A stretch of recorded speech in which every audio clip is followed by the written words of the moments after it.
What is up, guys? Zach here from the Chaos Galaxy, and today I'm going to be doing the full planet profile for the new planet in the Chaos Galaxy, the technology planet of Teklar. I have a printed out version here, and this is the only printed version I have of the card, and I was kind of experimenting with foil cards, but it sort of went a bit wrong. Doesn't look too bad, but I'm definitely going to make a video on how to make foil cards soon once I've improved the technique. If you missed the last video where I did a big in-depth intro to the planet, you can check that out in the link below. But today I'm going to be going through every card for the planet. We've got the boss creature here, Talakon, and there's plenty of other cards that I haven't shown you. So Teklar is the tech planet of the galaxy. It's all about kind of science and knowledge, and the planet ability therefore reads: once per turn when you cosplay a Teklar creature, you can look at either the top card or second from top card of your galaxy, hence giving you the knowledge of what you could do in the next few turns and being able to calculate your moves in advance. So all about kind of mathematics, science. The first card we have to show is a 4-star card done by the very talented Gavora for the artwork. It is a card called Steam Crank, which relates directly to the planet. 260 power and 100 health, so 3 points for a planet attack, which is really good. And if you look at this card on the top of your galaxy, you can simply free play it straight away. So if you just cosplay a Teklar creature, you use the planet ability, look at a card on top of your galaxy. If it's a Steam Crank, you just free play him, and there you've automatically got 2 creatures on the board for the price of 1. So this is one of the best cards that works with the planet, and I think it's definitely going to be a staple in like pure Teklar decks. Bringing me to that, the next card, the cards I've briefly been over, I'll go through quickly. So Tech Dragon has 240 power and 300 health for a 6-star rare, plays a pretty big part in the lore too, and this reads: once per turn, you can reveal the top card of your galaxy. So if you already know what it is, you can reveal it to your opponent. And then if it's a Teklar creature, this creature permanently gains 100 power. So if you reveal like a Steam Crank, for example, you'll not only get to free play that, but your Tech Dragon will go up to 340 power. And then this is like a once per turn effect, so you can keep building up your Tech Dragon and make him super powerful, really. Next up, we've got just the standard card. Because it is a new planet, we do have to fill it up with a lot of the like normal monsters that aren't too interesting in terms of abilities, but we've got Bounce Glup here, who's just a 2-star. He's like a kind of helpless piece of gloop on the planet, who was given the gift of a body through the scientists on the planet Teklar, and now he can just bounce around. The next card here, another non-ability card. It's one for the Knight archetype, Cyanite, 230 power, 180 health. Just again a generic 4-star. Don't need to go through him too much, but I do like his artwork, and he is another addition to the much-loved Knight, which is always great. The next card, we have the big boss of the planet, Talakon, the ridiculously rare for set 4 with 400 power, 340 health. He's a beast. Really powerful creature in the lore, and just stamped himself on the game as the ridiculously rare in set 4. And he reads: once per turn, when your opponent kills this creature, you can draw 1 card. And if that is a creature from your home planet, you can free play this card, and if not, you have to kill 2 of your handed cards. So it's a big risk. Either you get to play him for free and draw a card, or you kill him and lose 2 cards in your hand. So it could be a bit of a make or break card. However, if you're using the planet Teklar, hopefully you'll know what the next card is that you'll be able to reveal and draw through Talakon, meaning you'll know if you can use his ability well or not. A lot of people have been saying it worked well with other planets like Shios, because they use a lot of creature-heavy, attack-based tactics. So just playing lots of Shios creatures, hopefully you'll guarantee yourself that you can draw a Shios creature too to bring back a Teklon. So cool that even though he's a boss directly aimed at this planet, he works well with other planets too, which is cool. Next up, we have a new card. He's a scientist for the planet Teklar, and his name is Bazazafaz. He's been in a few of my old TCGs, including the game Evolvers, but he's back in the Chaos Galaxy with 30 power, 190, and he's just this scientist who's working away, doing research on the planet Teklar about the secrets of the galaxy. And he reads: after this zoned creature is killed, you can free play 1 galaxied creature with less than 30 power that comes from your planet card. Now, from all the cards I've made in the game so far, this can't make too many like crazy broken combos. It helps out with a lot of 1 and 2-star decks. However, I'm thinking of maybe changing you just add the creature to your hand rather than free play it straight away, because it might be too good in some like stall decks or 1-turn kill decks, which I don't really like to see played that much, because I don't think it's too healthy for the game when you're just going up against a weird deck like that. Next up, we've got another generic card. This one is a 4-star like Cyanite. However, it has the strongest power stat in the game for any 4-star or lower creature, It's a card that's been in a few of my TCGs and a personal favourite of mine. It's Atom Warrior. I've never really known how to fit him into the Chaos Galaxy, but I think Teklar is the perfect planet for it. Obviously, all about science and technology. He's a pretty cool customer. 4 stars, 300 power, which is massive. For a 4-star, it doesn't get any higher than that. He's literally the strongest 4-star in terms of power in the game. He can even take down things like a Pelfam. He would kill himself, but Pelfam's a really strong card in the meta game at the moment. And yeah, 300 power is a huge number, and I think he'll definitely see some play. Next up, I've got one creature I've not shown you, and then a combiner as well. So I guess 2 creatures I've not shown you. This one is Inuiti. I made this card like in set 1 or set 2 time, very early in the game. But I was just like, what the hell is this art? It doesn't really fit in anything. It's got like insect claws from Gaios, wings of Shios, a fishtail of Pelisium. And I was like, why not make a crazy experiment for the science planet in the game?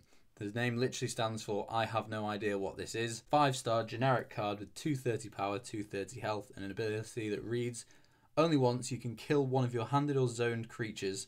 This creature cannot be killed by your opponent's creatures that come from the same planet as that killed creature until 2 of their turns have finished. So the abilities might be quite difficult to understand, but it's quite simple. If you've got a barrow creature in your hand, you can kill it. Then Inuiti cannot be killed by barrow creatures until 2 of your turns. So kind of simple and a good card. Now next up, the final creature is a combiner, and it's like a living virus. You can see his artwork here. His name is Gazurks. He's just a living computer virus that was originally made to protect computers. However, it kind of gained control of its own mind and just grew out of control, and his limbs continue to grow. And he's got 340 power, which is pretty strong, and 430 health, which is really tough to get past. His ability reads, once per turn you can place the top card of your galaxy to the bottom of your galaxy to gain 1 point, and you can only look at the card after you've placed it at the bottom of your galaxy. So again, it's a generic card, but it works really well with the planet Teklar. If you're using your galaxy here, you cosplay a Teklar creature, you can look at the top card of your galaxy. Okay, so it's a bounce club, and then you can use Gazurk's effect thinking, don't like the sound of that bounce club. I'm going to use his ability to put him to the bottom and hopefully get a chance to draw a better card on my next turn. Yeah, Cyanite's better. And then you get a point for your troubles as well. So Gazurk's is kind of a good card to like slow down the game. He can kind of just sit there with his high health, and you can draw into the cards you want to get your combo pieces off in the game. And I think he's going to be a really fun combiner. And also, I might change Talacon's ability to read if it's a creature or combiner from your home planet card, then you get to free play Talacon, because I want him to have synergy with Gazurks and any other combiners that I make for the planet Teklar in future.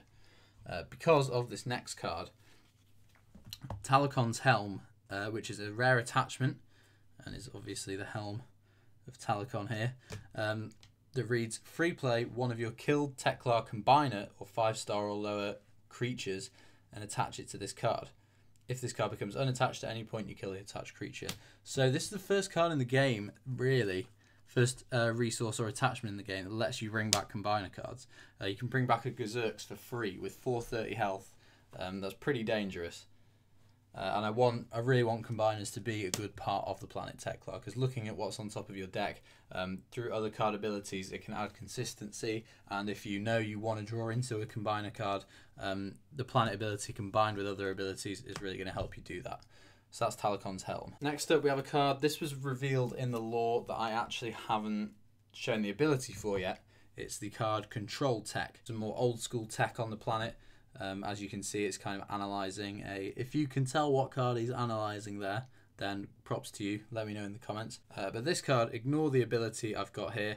This card reads, once per turn you can place the top card of your galaxy to the bottom of your galaxy without looking. So it's a permanent resource, and it kind of works like Gazurks, but it's just in like a resource form. And obviously, if you're using the planet Teklar, you're going to know what the top card of your galaxy is quite a lot of the time. So this will just let you kind of make your deck more and more consistent the more creatures you play from the planet Teklar. And yeah, just help you out in the game that way. The old text was before I'd actually come up with the ability for the planet Teklar. So the two kind of counteractive to each other. So ignore that. The final card we have is the Troll Rare for set 4. I'm kind of done with Troll Rares, you know. I really like Slush, but apart from that, I don't really like any of the ones we made. We all know the problems I faced when opening set 3 packs, and I couldn't stop getting one certain card, which was very annoying. I think this will be the last troll rare, but it is a very, very good troll rare.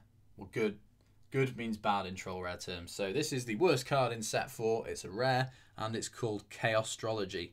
I do like the artwork, which is annoying, because I could have made it into a good card. But it reads, the attached creature gains 0 power and or health. Pretty useless attachment card. There's obviously cards that work in combination with attachment cards, but for those you could just use any other attachment card that gives you some kind of positive ability. So this card is useless, and hopefully I won't get too many of them in my set 4 packs. But I'm not I don't mean to hate on anyone who like believes in astrologies and stuff. Like, people believe in what they believe in, and I really don't mind that. But this is just kind of going off the joke that star signs, in my opinion, don't really mean much. I really hope I've not offended anyone there. That's not my aim with this game at all. But yes, Chaostrology, troll rare for set 4. I'm going to move on because I don't like that touchy subject. And right, that is your dose of set 4 cards for the brand new planet in the Chaos Galaxy, the planet Teklar. I should really have this on show. Yeah, the new planet. I'm so excited to show you this, guys. The previous video had such an amazing response to all these new cards. And yeah, I'm so thankful to have such like a supportive community around me. Like, you have no idea how much it means to have my art and my creations get positive responses from like people on the internet who I don't know. It's just the biggest compliment I could possibly wish for, and I'm continued to be pushed on to make new exciting cards by all the kind comments and kind words that you guys give me. So yeah, so appreciative of that, and really hope you like the rest of the new cards for the planet I've shown you here. I think my favourite is Steam Crank. Gavora has once again, as always, done an amazing job of the art, and I think the ability is simple yet works with the planet really well, and is going to make for a good basis of strong cards for the future of the planet Teklar. So really excited for that. Really excited to start testing out the planet Teklar over the Christmas period. Going to have some battles against No Name Friend. So really excited to see how those come out. Let me know what you think of these cards. Set 4 still isn't quite out yet. I've had a bit of a problem with postage, which is the frickin' UK Postal Service's fault. But we'll get there soon. So there's still a couple of changes that I could possibly make to set 4. If you think any of these cards are too powerful or too weak, then let me know. Apart from that, please like, comment, subscribe. Follow me on Instagram at ChaosGalaxyTCG. Check out the Chaos Galaxy card database, the Chaos Galaxy Discord, Reddit. There'll be links to all this in the description below. Apart from that, I'll see you guys next time. Bye.